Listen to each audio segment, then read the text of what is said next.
Hi everyone, I'm Rosemary Miller here with the queen of dance hall herself, Spice. Thank you so much for joining me today. And thank you so much for having me. So Spice, you know I gotta get right into it. I opened my Instagram this morning and I see you all over the gossip blog. Really? I see you, yes. I wonder what it is this time because it's always something. I want to know it's spice, so it's always something spicy. Are you good? I'm great, actually. You are. I'm doing so great. I'm on my, Husa journey to becoming, this new woman, this new walk. So I like that Yeah. because Spice, if somebody flipped the table at me and called me a monkey, oh wow. I'd be, taking off my earrings, ready to tussle a little bit, and I kind of I feel like that comes with I know what I signed up for. Yeah. So I'm good. Yeah. I'm in a better space right now. So reality TV, is it? It comes with it. You know what you know what the franchise is about. So it's okay for me. But it's worth your peace of mind.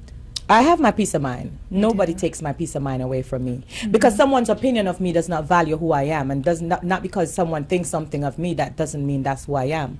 I'm the person that came up with colorism a few years ago. I'm black and beautiful. I'm now bleach, proud, I'm a color.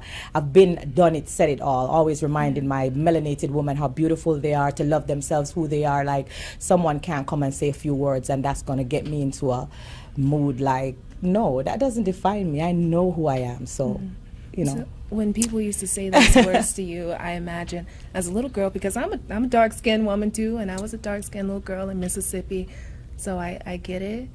Did that kind of trigger little Grace Hamilton? it did at the time, but like I said, now here with you, I'm in a better space. Yeah. Because like I said, that doesn't define me It doesn't define at you. all.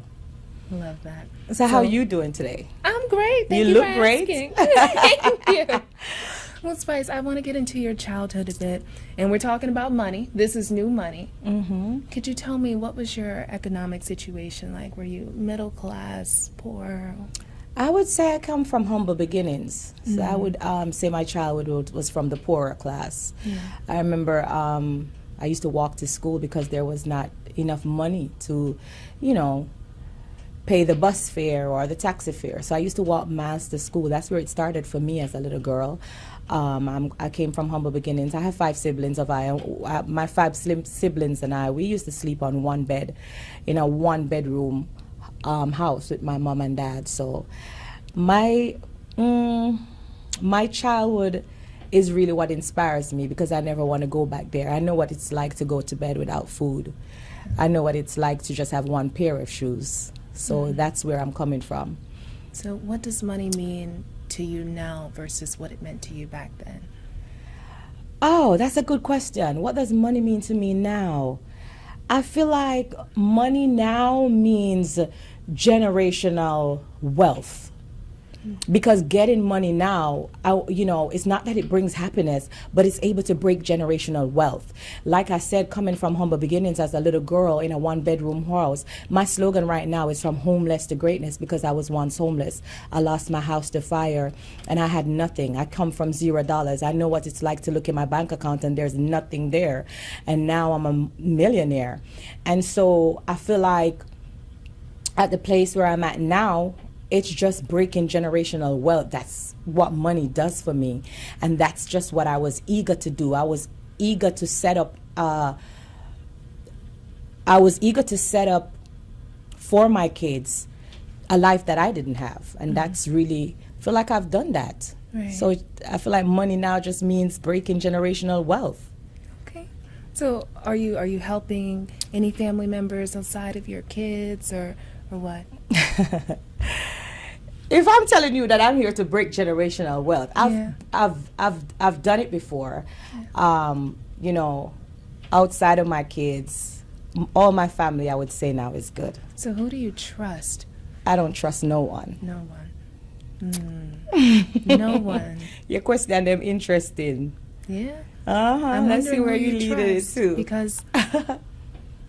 Because I know with more money, it got to bring more problems, more haters, Absolutely. more loved ones, and you don't trust any of them.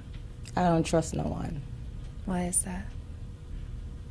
Because you just said more money, more problems. Yeah.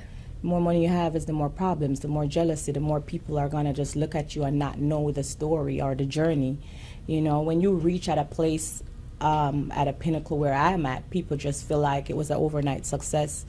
And so they start to hate on where you at, not knowing there's a journey to my story. You know, as an artist, I've been doing this for 20 years, 2 decades to get to where I'm at. So I feel like it comes with a lot of jealousy, you know. And so because of the past betrayals from people who just jealous over the success, I just tend to keep myself to myself, and I don't trust easily. Yeah. When did those betrayals begin? When I start making money. When at that moment, it didn't come when people saw that you were on the people way. not gonna be jealous over poverty. Nobody wants that, you know. So in the poor, and when I was very poor and didn't have nothing, I didn't have as much hate as I have now. Yeah, but you know, you didn't have those people who saw that you were on the journey to success. And you know, sometimes people are hesitant to clap for you when they think you just may be somebody, but you're not that somebody yet. It didn't start in that moment. No, I feel like the jealousy started when I started making money. Yeah. Because I remember when I bought my first car. I remember as far back as when I bought my first house. You know, friends that you used to have, that you used to walk with or, you know, grew up with, they started to say, oh, you know, me as a Jamaican woman, so the talk would be, oh, true, you get big now. You're rich and switch. We can't see you. Because your time, you know, probably has changed because now you have businesses, you have a family or a house and stuff like that. You're not available as you used to be when you were poor and in the streets. So that's the slang that they start to come with. Okay. Well, let's go to something a little lighter. You mentioned your first car. What was your first car? A RAV4. Really? Okay. First job? I never had a job. Never had a job. Okay. No, I left straight out of high school and I went into becoming an artist. I started performing when I was about 14 years old. So I didn't have the opportunity to do a 9 to 5 because I rise to stardom pretty quickly because of my performance and my adaptability to perform so very well on stage. So I started at an early age. So you're definitely a performer, but what are your other streams of income? I have multiple streams of income. I have an online boutique called Grassy Noir. Real estate, few properties, lots of different businesses, sometimes restaurants. Which I've one's had the a most salon before. spicy, right? Spicy, sensational salon. Okay. No, yeah, draw me out. I don't normally disclose all my businesses because, again, the first question that you ask, a lot of people are jealous over success, but I have multiple streams of incomes. Which one's the most profitable? Me being an artist. You being an artist. What aspect of that? Is it like doing club appearances? What is it? My performances, live performances. Okay, all right. So what's one thing that you wanted in your childhood? You always wanted it, but now you have it. Houses. Houses. Why do you say that? Because I never used to live nowhere. I was homeless. Yeah. I left from homeless to greatness, like I said. So the fact that I, you know, didn't have a beautiful home, I always wanted to buy my mom a house. I always wanted to own a house. Now I have houses. Yeah. And now my mom have her house. I have houses, you know, different properties in different places, in different countries. You don't even trust your mothers. I do. I mean, my mother was a part of the conversation. We're talking about like other. My mother, when we talk about people, my mother is not in that category. I trust my mom. Okay. My mom actually is the only name on my main account. Really? So I trust her. That's mama. The only millions so we make, and mama named them.